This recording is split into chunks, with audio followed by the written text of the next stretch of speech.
I never thought the greatest betrayal of my life would come in the form of a whisper from my own flesh and blood. But there I was, sitting in my favorite armchair, listening to my daughter plan my absolute ruin, while she thought I was trapped in a world of total silence. Imagine for a second that the person you spent 24 years protecting, the person you sacrificed your career, your health, and your savings for, looked at you with a smile while describing exactly how they were going to strip you of everything you own because they thought you couldn't hear a single word. Was I wrong to keep the truth from her once my hearing miraculously returned? Or was I simply giving her enough rope to hang herself with the truth of her own malice? I need you to tell me if you would have stayed silent too, or if you would have screamed the moment you realized your child was a monster in disguise. To understand how I got to that moment, you have to understand the last 3 years of my life, which were defined by a wall of static and isolation. I lost my hearing in a freak industrial accident at the age of 52. One minute I was supervising a floor at the plant, and the next, a pressurized valve failure resulted in an explosion that shattered my eardrums and left me with profound bilateral sensory neural hearing loss. The doctors told me it was permanent.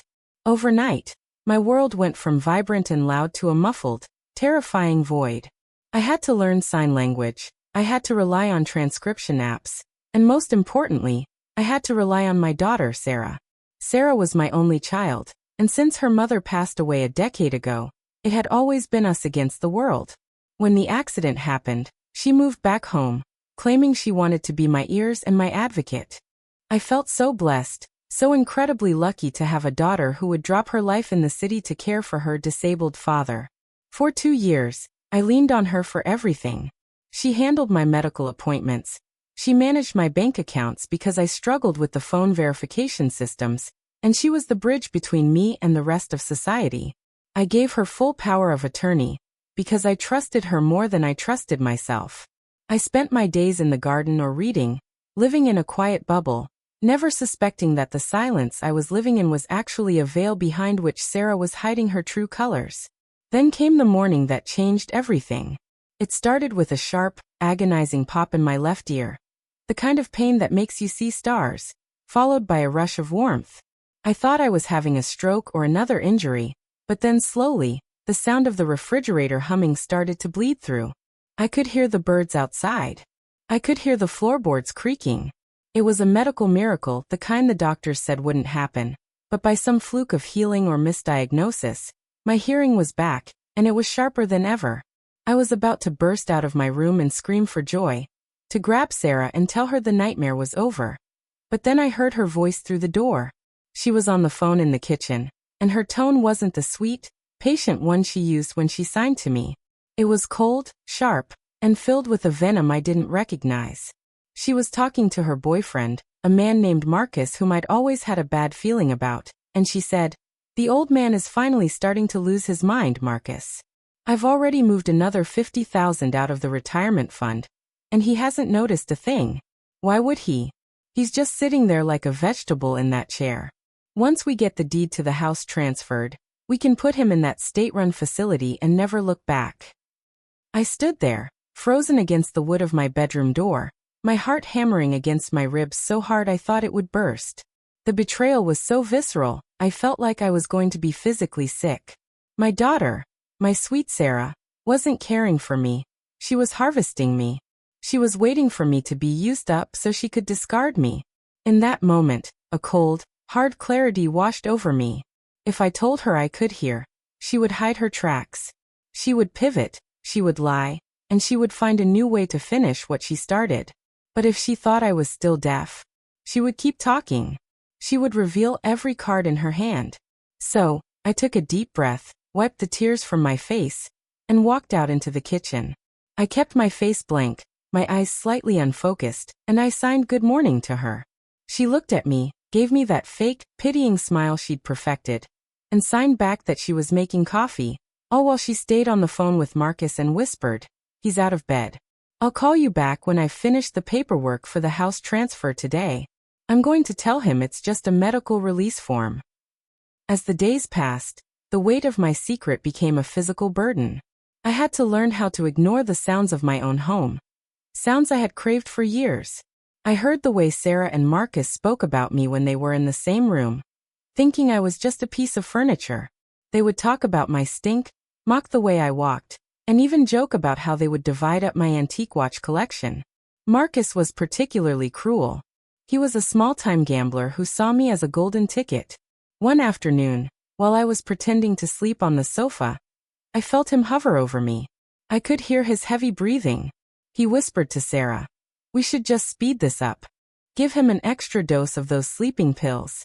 Who's going to investigate a deaf guy getting confused with his meds?" Sarah's response was what truly broke my heart. She didn't gasp. She didn't defend me. She just sighed and said, "Not yet. We need the signature on the house first. If he dies now, it goes to probate and I have to share it with his sister's kids. Just be patient, Marcus. A few more days of acting like a nurse and we're millionaires." I realized then that I wasn't just fighting for my money. I was fighting for my life. That night, I waited until I heard Sarah's bedroom door close and the rhythmic sound of her snoring. I crept out of bed, my heart in my throat, and found her laptop on the kitchen counter. I had memorized her passcode days ago by watching the reflection in the window behind her while I blankly stared outside. My hands were shaking so hard I could barely type. I went straight to the bank accounts. It was worse than I thought. My life savings, meant for a comfortable retirement, and to help Sarah eventually buy her own home, were nearly gone. Transferred in small increments to accounts I didn't recognize.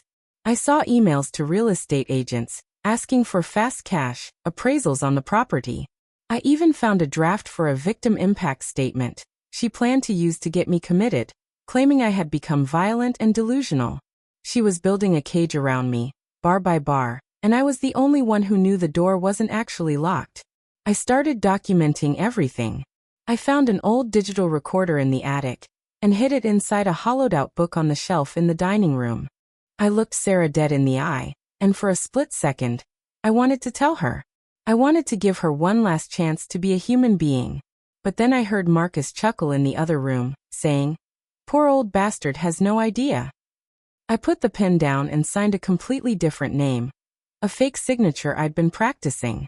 Sarah didn't even check it. She just grabbed the paper, thanked the notary, and practically skipped out of the room. So that's the situation I was in. And I had to make a choice between losing my daughter forever, or losing my entire life's work to her greed. I was living with a predator who shared my DNA, listening to her plan my disposal, every single day while I pretended to live in a world of silence. Before I tell you how I finally confronted her and the absolute look of terror on her face when she realized I'd heard every single insult and every single plan, I want you to pause and comment below what you would have done in my shoes. Would you have confronted her immediately? Or would you have waited to gather all the evidence like I did? Let me know, because I still wonder if I was too cold in my revenge. The breaking point came on a Tuesday. Sarah had invited Marcus over, thinking I was safely tucked away in the den with my headphones on. Headphones that weren't even plugged in. They were sitting at the dining room table, drinking my expensive scotch and laughing. Sarah threw a packet of papers on the table and said, "This is it. I've forged his signature on the final transfer. By Friday, the house is in my name, and the movers are scheduled for Monday to take his stuff to the Oakwood home. I told the director there that he's prone to outbursts and has severe cognitive decline, so they'll keep him sedated and won't listen to a word he tries to sign. We're finally free, Marcus. We're going to Bali, and this house is going to fetch at least $600,000. Marcus laughed and said, "You're a genius, babe. I can't believe he's been sitting right there the whole time, totally clueless. It's almost too easy." That was the moment. I stood up, took off the headphones and walked into the dining room. I didn't sign. I didn't stumble. I walked with the posture of a man who was very much in control. The silence in the room was deafening, but this time, it was their silence, not mine. Sarah looked up, her face a mask of casual annoyance. She started to sign. "Dad, go back to your room, I'm busy," but I didn't look at her hands. I looked directly into her eyes and I spoke. My voice was raspy from disuse, but it was loud and clear. I said, "You know, Sarah, the Oakwood home has terrible reviews. I think you should look for somewhere else to stay, because you have exactly 1 hour to get out of my house." The color drained from her face so fast I thought she might faint. Her mouth hung open, her hands frozen mid-sign. Marcus stood up, looking confused, stammering about what was going on. Sarah finally found her voice, but it was a pathetic, high-pitched squeak. "Dad. You can hear?" I stepped closer to her. The weight of 3 years of silence and 1 week of betrayal behind every word. I told her. "I've heard everything. I heard you call me a burden. I heard you plan to sell your mother's rings. I heard you and Marcus laughing about how easy it was to steal from a vegetable. I've heard every single word of your genius plan for the last 7 days." She tried to scramble to grab the forged papers from the table, but I already had my phone out, showing the recording of their entire conversation that I'd been streaming to a cloud server. I told her that my lawyer was already at the police station filing charges for fraud and elder abuse, and that the only reason I wasn't having them arrested this very second was because of the memory of the little girl she used to be, a girl who clearly died a long time ago. Sarah's transition from shocked silence to pure, unadulterated rage was terrifying to witness. She didn't apologize. She didn't beg for forgiveness. Instead, she lunged at me, trying to grab the phone, screaming that it wasn't fair, that I was tricking her, and that the money was hers by right for the hell I'd put her through by being deaf. Marcus, seeing the ship sinking, tried to slip out the back door, but I'd already called the police 10 minutes prior. They were waiting in the driveway. The look of utter defeat on Sarah's face as she watched Marcus get handcuffed, not for the fraud, but for several outstanding warrants the private investigator had uncovered, was the only satisfaction I felt. It was a hollow victory. My own daughter was standing in my living room, being read her rights, and all I could think about was the time I carried her home from the park, when she scraped her knee. The legal battle that followed was grueling. Even with the recordings and the fake signature, Sarah tried to claim that I was mentally unstable, and that I had hallucinated the entire recovery of my hearing. She tried to use her power of attorney to stop the investigation, but because I'd signed the fake name, the document was worthless. My lawyer, Mr. Henderson, was a shark. He tracked down every penny she'd moved. We found out she'd been using my money to fund Marcus's gambling debts and a lifestyle she couldn't afford. In the end, she was forced to sign over her remaining rights to any future inheritance, just to avoid a lengthy prison sentence. I didn't want her in jail. I just wanted her gone. I wanted the silence back, but a peaceful silence this time. The aftermath was chaotic and ugly, just like the truth. Marcus bolted the second he realized the easy payday had turned into a potential prison sentence, leaving Sarah to face me alone. She went from shock to pleading, crying about how she was in debt, how Marcus had pressured her, how she only wanted a better life for us. It was all lies. When that didn't work, she turned vicious, screaming that I was a bitter old man who deserved to be alone. I didn't argue. I didn't scream back. I just watched her pack her bags and leave. My lawyer was able to freeze the remaining accounts, and because of the evidence I'd gathered while deaf, we were able to prove the signatures were forged and the transfers were unauthorized. She didn't go to jail. I couldn't bring myself to send my own daughter to a cell, but I did sign a permanent restraining order and cut her off entirely. I changed the locks, sold the house that was filled with her whispers of betrayal, and moved to a small coastal town where nobody knows my history. I spent months in therapy, trying to reconcile the image of the daughter I loved with the woman who wanted to sedate me into a stupor for a house. I learned that some people don't want to be saved, they only want to be served. I have my hearing back now, and while the world is loud and sometimes overwhelming, the silence I live in now is a choice, not a prison. I lost my daughter, but in truth, I'd lost her years ago. I just had to be able to hear it to believe it. It's a strange thing, being grateful for a tragedy, but if I hadn't lost my hearing, I never would have known the person I was raising. If I hadn't regained it in secret, I would be sitting in a sedated haze in a state-run home right now. People ask me if I feel guilty for tricking her, but I believe that the truth is a light that only burns those who are standing in the dark. I learned that sometimes the people closest to you are the ones you need to listen to the most carefully, especially when they think you aren't listening at all. Like this video if you were on my side and think I did the right thing by trapping her in her own lies. Subscribe for more stories like this where the truth finally comes to light, and please, share your final thoughts on this whole mess in the comments section.